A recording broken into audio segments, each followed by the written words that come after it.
ये व्हाइट लड़की कुछ ही डॉलर्स में सामने खड़े इन ब्लैक लोगों को बेची जाने वाली है। वो आदमी अच्छी तरह जानता था कि वो लोग इसके साथ कितनी क्रूरता करने वाले हैं। इस व्हाइट लड़की के चेहरे से साफ लग रहा था कि टॉर्चर सहते सहते वो दिमागी तौर पर टूट चुकी है। वो आदमी सोच में पड़ गया कि उसे खरीदे या नहीं। फिर उसने तुरंत पैसे देकर एलिस को खरीद लिया और उसे कार की डिक्की में डालकर ले गया। लेकिन उसे नहीं पता था कि ये उसकी जान पर भारी पड़ेगा। वापस जाते समय आगे का रास्ता कंस्ट्रक्शन की वजह से बंद था, इसलिए उन्हें राइट मुड़कर दूसरा रास्ता लेना पड़ा और मजबूरी में क्रिप गैंग के इलाके में घुसना पड़ा। अपने दुश्मन ब्लड गैंग के लोगों को अपने इलाके में आता देख क्रिप गैंग के लड़कों ने तुरंत कार से उनका पीछा करना शुरू कर दिया। हालांकि दोनों एक ही कम्युनिटी से थे, लेकिन उनकी दुश्मनी बहुत गहरी थी। ब्लड गैंग के लोग रेड कलर पहनते थे, जबकि क्रिप गैंग के लोग ब्लू कलर। क्रिप गैंग ने उन दोनों आदमियों को गोलियों से छलनी कर दिया। बेकाबू हुई कार जोरदार आवाज के साथ एक कोने में जाकर टकरा गई। जब क्रिप गैंग के लोगों ने पास जाकर चेक किया तो उन्हें डिक्की में एलिस मिली। जल्द ही माइक को क्रिप गैंग के बॉस बार्नी का कॉल आया। एलिस के बारे में सुनकर वो तुरंत बार्नी के घर पहुंचा और पूछा कि उसे एलिस कहां से मिली। एलिस की खामोश आंखों और उसके शरीर पर मौजूद चोट के निशानों को देखकर माइक समझ चुका था कि एलिस ने कितना भयानक टॉर्चर सहा है। माइक के अंदर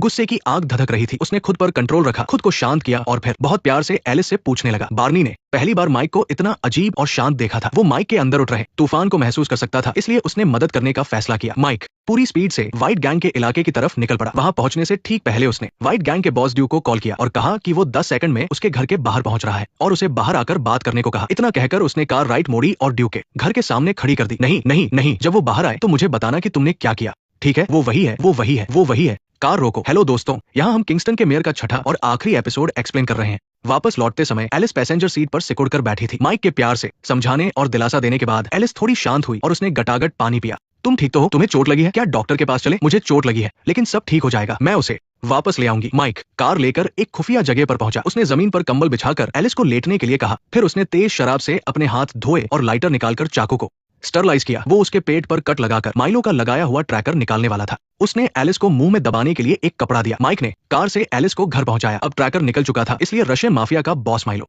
अब कभी एलिस को नुकसान नहीं पहुंचा सकता था। एलिस के साथ कभी किसी ने इतने प्यार से बर्ताव नहीं किया था, इसलिए वो इमोशन हो गई। एलिस की जिंदगी बहुत दुख भरी थी। कम उम्र में उसके पिता ने ही उसका शोषण किया था और जब माँ को पता चला तो उसने रोकने के बजाय एलिस को ही घर से निकाल दिया। इसके बाद वो माइलो के गैंग में शामिल हो गई। माइलो ने उसका इस्तेमाल बड़े अफसरों को अपने जाल में फंसाने के लिए किया और उसने कभी इसका विरोध इसलिए नहीं किया क्योंकि प्यार से उसे हमेशा दर्द ही मिला था। उसने मुझे एक औरत होने का एहसास दिलाया, मैं वो नहीं हूँ। तभी माइक का फोन लगातार बजने लगा। एलिस ने कहा कि वो फोन रिसीव कर ले, लेकिन माइक ने मना कर दिया। जंगल में माइक का एक छोटा सा केबिन था। यहाँ न कोई मोबाइल नेटवर्क था और न ही इलेक्ट्रॉनिक गैजेट्स का शोर शराबा। यहाँ बस एकदम सादी और शांत जिंदगी थी। उसने अपनी सारी टेंशन भुला दी और एलिस के साथ रहकर उसका ख्याल रखने लगा। इसी बीच किंगस्टन जेल में बहुत बड़ा बवाल हो गया। क्रिप गैंग के लीडर को काउंटी जेल में शिफ्ट करते समय उसने इशारे से सफाई करने वाले लड़कों को गार्ड की बेल्ट से चाबियां छीनने को कहा। उनके हाथ में बहुत सारी चाबियां आ गई थी और उन्हें समझ नहीं आ रहा था कि कौन सी चाबी लगानी है। पास खड़े माइलो ने सलाह दी कि ब्लू वाली चाबी इस्तेमाल करो।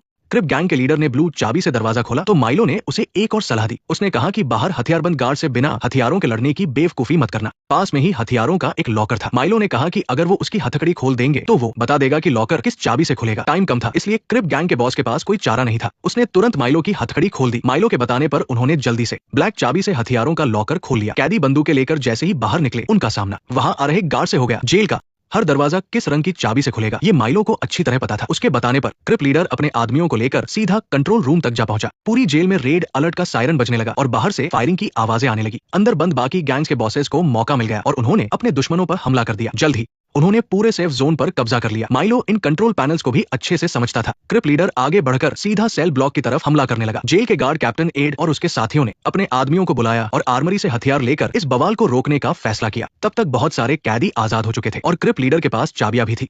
कंट्रोल रूम और सिक्योरिटी पैनल्स के पास छिपे गार्ड्स को बेरमी से मार दिया गया। जब एड अपनी टीम के साथ पहुंचा तब तक काफी देर हो चुकी थी। कैदियों के पास गार्ड से छीनी हुई बंदूकें थी और वो गिनती में बहुत ज्यादा थे। वो लोग जान की बाजी लगाकर लड़ रहे थे, इसलिए एड की टीम जल्दी ही कैदियों के बीच घिर गई और पीछे हटने का कोई रास्ता नहीं था। बहुत जल्द पूरी जेल पर कैदियों का कब्जा हो गया। हमले का शिकार हुए काइल और ऑफिसर इयान जब होश में आए तो उन्होंने बेसमेंट का लोहे का ढक्कन खोला और बैकअप आने तक किसी कोने में छिपने का फैसला किया। दूसरी तरफ जब एलिस थोड़ी शांत हो गई तो माइक ने सोचा कि वो ऑफिस जाकर पेंडिंग काम निपटा ले। जैसे ही उसकी कार जंगल से बाहर निकली उसके फोन में नेटवर्क आ गया और दर्जनों मिस्ड कॉल्स देखकर वो घबरा गया। उसने तुरंत रेडियो ऑन किया जिस पर जेल में हुए दंगे की खबर चल रही थी। अपनी माँ के 10 से ज्यादा मिस्ड कॉल देखकर उसने तुरंत उन्हें वापस कॉल किया। ये जानकर कि उसका भाई काइल भी उस जेल में फंसा है जहाँ दंगा हुआ है, वो तेजी से गाड़ी चलाकर गया। मौके पर पहुंचकर उसने स्वाट टीम के कैप्टन रॉबर्ट को ढूंढा और बताया कि काइल और इयान अंदर फंसे हुए हैं और पुलिस ने जेल के चारों ओर के सिग्नल ब्लॉक कर दिए हैं, जिससे वो उन दोनों से संपर्क नहीं कर पा रहा है। ये सुनकर गुस्सैल रॉबर्ट सीधा भड़क गया और बोला, कौन खराब कर रहा है? Mobile signal? क्या तुम लोग मोबाइल सिग्नल काट रहे हो? हम नहीं चाहते कि कैदियों का बाहरी दुनिया से कोई संपर्क हो। स्टेट पुलिस के सिग्नल चालू करने के बाद माइक ने डर के मारे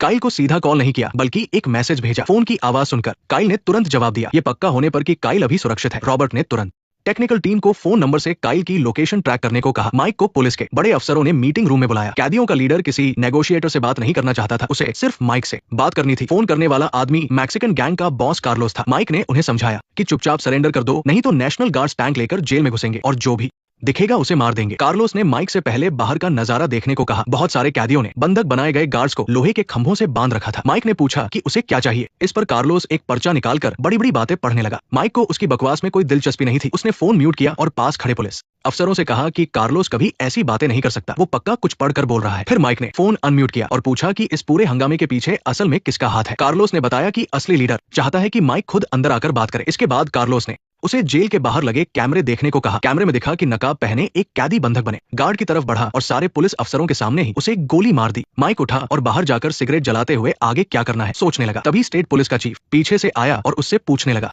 हाँ, ये एक अच्छा आइडिया है, क्या तुम अपना प्लान शेयर करोगे? वापस लो सर, किंग्सटाउन अस्पताल में एक टीम है और एक जेल में। क्या लानत है? लोकल पुलिस का अपने आप एक्शन लेना स्टेट पुलिस के चीफ को बहुत गुस्सा दिलाता है। और वही दूसरी तरफ लोकल शेरिफ अभी भी वार्डन के साथ इसी बहस में लगा था कि आखिर जेल को वापस कब्जे में लेने का जिम्मा किसका होगा। तभी स्टेट पुलिस का चीफ गुस्से में तमतमाता हुआ वहां आया और साफ शब्दों में कह दिया कि अब से ये केस उनके हाथ में है। उसने बताया कि बातचीत करने के साथ साथ हमें बुरे से बुरे हालात के लिए भी तैयार रहना होगा। ये सीधा गवर्नर का आदेश है कि जेल को जल्द से जल्द वापस कब्जे में लेकर इस तमाशे को खत्म किया जाए। कुछ ही देर में नेशनल गार्ड्स आ गए और फटाफट दीवार के टावरों पर चढ़ गए ताकि किसी भी वक्त हमला कर सके। माइक तुरंत बात करने के लिए जेल में गया। ठीक उसी वक्त कैदियों का एक गुड बेसमेंट में बचे हुए लोगों को ढूंढने लगा। इयान और काइल पकड़े गए और उन्होंने आखिरी दम तक लड़ने की ठान ली। एंड मौके पर रॉबर्ट अपनी टीम के साथ पहुंच गया। तुम कमीने यहाँ मुझे ढूंढने क्यों आए हो? शायद, लेकिन कुछ लोग भाई नहीं होते। हमें तुरंत यहाँ से निकलना होगा, हमें तुरंत यहाँ से निकलना होगा, जल्दी करो, हमें तुरंत यहाँ से निकलना होगा, जल्दी यहाँ से निकलो। इयान और काइल बुरी तरह डर चुके थे और बस बाहर जाना चाहते थे, लेकिन रॉबर्ट की योजना अंदर घुसकर जेल वापस लेने की थी। मजबूरी में उन दोनों को भी स्वाट टीम के पीछे पीछे जाना पड़ा। माइक ग्राउंड में पहुंचा और दंगा भड़काने वाले उस गैंग के लीडर से मिला। नेशनल गार्ड्स ने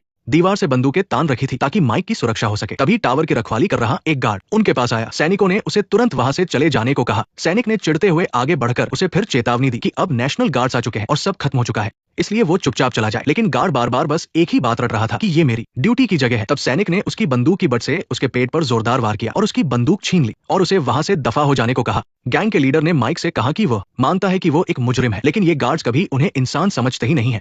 दंगा भड़काने वाले के तौर पर उसे बहुत अच्छे से पता था कि आगे उसके साथ क्या होने वाला है। वो मरने के लिए पूरी तरह तैयार था। उसने अपने एक साथी से बंदूक ली और गार्ड पर निशाना साधा, एड की तरफ। ठीक उसी वक्त स्वाट टीम भी सेल में आ गई और अंधाधुंध फायरिंग शुरू कर दी। सारे कैदियों को भूनकर छलनी कर दिया गया और ऊपर से बाहर नेशनल गार्ड्स की लगातार गोलियों ने कैदियों को टिकने ही नहीं दिया। तभी उस पीटे हुए गार्ड ने अपनी बंदूक फिर से लोड की। वो नेशनल गार्ड्स की इस बदतमीजी से बहुत खफा था। अंदर और बाहर दोनों तरफ से हुए हमले में कैदियों के पास भागने का कोई रास्ता नहीं था। सब सिर पकड़कर जमीन पर लेट गए और रहम की भीख मांगने लगे। नेशनल गार्ड्स ने तेजी से आकर बंधकों को छुड़ा लिया। इस पूरे हंगामे का अंत कैदियों की भारी मौतों के साथ हुआ। वहीं दूसरी तरफ चालाक मिलो पहले ही पुलिस की वर्दी पहन चुका था और फिर एक घायल गार्ड को सहारा देने के बहाने वहां से बच निकला। अपने भाई काइल को बिल्कुल सुरक्षित देखकर माइक की जान में जान आई। दोनों भाइयों ने एक दूसरे को गले से लगा लिया। सब कुछ खत्म होने के बाद बुरी तरह थक चुका माइक गाड़ी चलाकर शहर के बाहर अपने घर पहुंचा। वहां उसने देखा कि एलिस चाकू लिए जमीन पर बैठी है। माइक ने राहत की सांस ली और चुपचाप जाकर उसके पास बैठ गया। एलिस ने कहा कि उससे जो कुछ भी छीना गया है वो अब कभी वापस नहीं मिलेगा। उसे जो भी दर्द मिले हैं उन्होंने हर बार उसकी आत्मा का एक हिस्सा छीन लिया है। अब वो अंदर से पूरी तरह टूट चुकी है, फिर भी उसे ये सब सहते हुए जिंदा रहना पड़ रहा है। तुम क्या करने वाले हो? अपना बाकी बचा हुआ हिस्सा भी तुम्हें सौंप दूंगी। मैंने अपना मन बदल लिया है। मैं बस अभी सोच ही रहा था कि अगर तुम्हारी आत्मा फिर से ठीक हो सके तो। दोस्तों, मेयर ऑफ किंग्सटाउन के छठे एपिसोड की कहानी यही खत्म होती है। इस सीरीज में अलग अलग लोगों के नजरिए से ये दिखाया गया है कि इंसान की फितरत कैसे बार बार होने वाली हिंसा में भी जिंदा रहने की कोशिश करती है। जैसे कि जब माइक जेल में बात करने गया था तो उसने पुलिस वालों से कहा था, ये यकीन करना मुश्किल है कि हमने इसे इंसानों के लिए बनाया है। ये सच में बहुत अजीब है। कैदियों को उनके जुर्म की वजह से जेल में डाला गया, लेकिन पुलिस भी उन पर जुल्म करके अपना फायदा निकालती है। जैसे एड ने जानबूझकर कैदियों के बीच झगड़े करवाए ताकि वो और उसके साथी ज्यादा ओवरटाइम लेकर एक्स्ट्रा पैसे कमा सके, या फिर उनकी कई कैदियों के साथ होने वाली सीक्रेट डील्स, जैसे कि उस बच्चा चोर को मरवाना जिस पर सबको बहुत गुस्सा था। माइक, जो पुलिस और गुंडों के बीच का बैलेंस बनाकर रखता है, वो खुद भी कई मामलों को सुलझाने के लिए हिंसा का सहारा लेता है। इसके अलावा टावर के गार्ड्स और नेशनल गार्ड्स के बीच की लड़ाई। टावर के गार्ड्स अपनी ड्यूटी पर डटे रहना चाहते थे और नेशनल गार्ड्स पूरे जेल को अपने कब्जे में लेना चाहते थे, जिसके चलते दोनों आपस में भिड़ गए और आखिर में सबने अपनी अपनी जिद पर अड़कर एकदम जानवरों की तरह एक दूसरे पर हमला कर दिया। इसीलिए वीडियो के एकदम आखिर में डायरेक्टर ने एलिस के जरिए जो बात कही है उसके ठीक बाद एक लंबा दूर जाता हुआ शॉट दिखाया गया है। ये हमें सोचने पर मजबूर करता है कि इस मतलबी दुनिया में अपनी इंसानियत को कैसे बचाकर रखा जाए। ये एक गहरा सवाल है जो दर्शकों के लिए छोड़ दिया गया है।